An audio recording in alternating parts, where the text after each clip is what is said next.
నమస్తే అండి. Welcome back to my channel. నేను మీ సరిత ఎంఎస్ ఆర్గానిక్ ఫార్మింగ్ అండి. ట్రాక్టర్తో అయితే ఇలా పెరడు సందు దున్నిస్తున్నాము చూడండి. దుక్కి చాలా బాగా పడిందండి చూడండి. విత్తనాలు ఏమేమి వేస్తున్నా అనేది చూపిస్తున్నాను. అలసంద విత్తనాలండి, బెండ విత్తనాలు, తెల్ల ఉలువలండి ఇవి.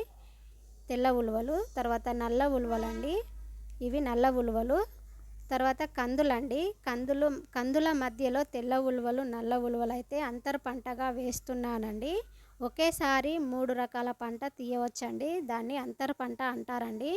ముందుగా బెండ విత్తనాలు అయితే వేయడం చూపించబోతున్నాను చూడండి. చిన్నగా పాదులు అయితే తవ్వానండి, తవ్వి వాటిలో నేను ఇలా బెండ విత్తనాలు వేస్తున్నానండి.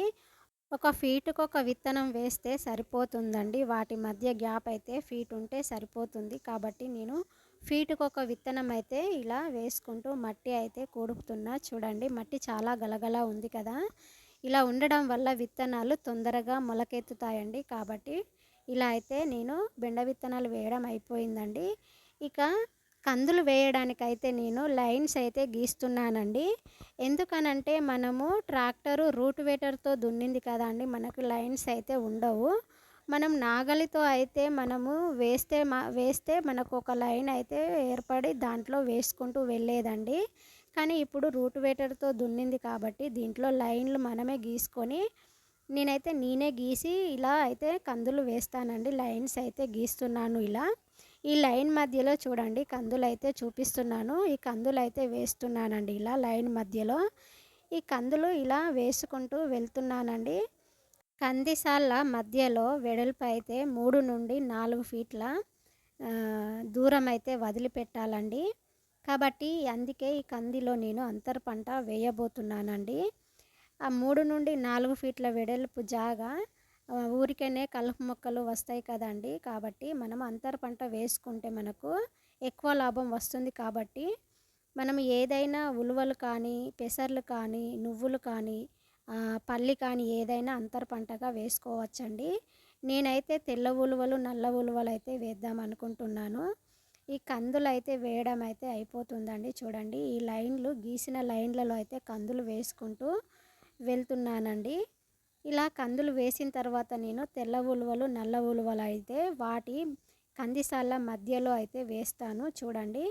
ఈ కందులపై అయితే ముందుగా నేను వేసిన ఈ విత్తనాలపై నా కొడుకు చూడండి మట్టి అయితే కూడుపుకుంటూ వస్తున్నాడు. పిల్లలకు మట్టిలో ఆడడం అంటే చాలా ఇష్టం కాబట్టి మట్టి చాలా గలగలా ఉంది.